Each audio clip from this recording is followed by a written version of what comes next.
السلام علیکم۔ ایک صاحب جمعہ کا خطبہ ارشاد فرما رہے تھے تو انہوں نے ابن العربی کا نام بڑے ادب اور احترام سے لیا۔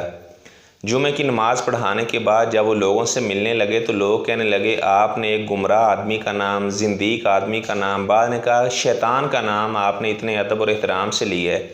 بلکہ بعد نے کہا کہ شیطان اکبر کا نام آپ نے اتنے ادب اور احترام سے لیا ہے۔ تو وہ کہنے لگے کہ اصل میں بات یہ ہے کہ ایک ہیں ابن العربی، یہ اور شخصیت ہیں، یہ تو بہت بڑے ایک محدث گزرے ہیں، ان کی کنیت ابو بکر تھی اور ان کا نام محمد بن عبداللہ ابن العربی تھا۔ یعنی عربی لفظ جو ہے اس کے اوپر الف لام لگا ہو تو اس سے وہ محدث مراد ہیں۔ اور کہنے لگے کہ جو دوسرا ہے ابن عربی جسے کہا جاتا ہے، محی الدین اس کی کنیت تھی اور اس کا نام محمد بن علی ابن عربی تھا۔ تو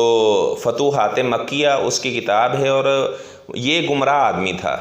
اور جو اہل عرب ہیں وہ اس کو فاسق فاجر اور زندیق کا لقب اس کے لیے استعمال کرتے ہیں کہ یہ زندیق اور ملحد قسم کا آدمی تھا، اور اس کی کتاب کو وہ یعنی جھوٹوں کا پلندہ قرار دیتے ہیں۔ تو وہ کہنے لگے کہ یہ دو شخصیات ہیں، آپ نے ان کو ایک ہی سمجھ لیا، تو آپ بھی ذہن میں رکھیں یہ جو ڈرامے وغیرہ کے اندر جس کو صوفی بنا کر پیش کیا گیا ہے، اس سے ابن عربی مراد ہے، جو ابن العربی محدث ہیں وہ اس سے مراد نہیں ہے۔ اور بعض جو اہل الحدیث ہیں وہ بھی ابن عربی اس کو نہیں مانتے، وہ کہتے ہیں کہ یہ وحدت الوجود جو عقیدہ ہے اس کا یہ بانی تھا، اور وحدت الوجود کا جو عقیدہ ہے یہ شرکی اور کفری عقیدہ ہے، کیونکہ قرآن کے یہ خلاف عقیدہ ہے۔ الرحمن علی العرش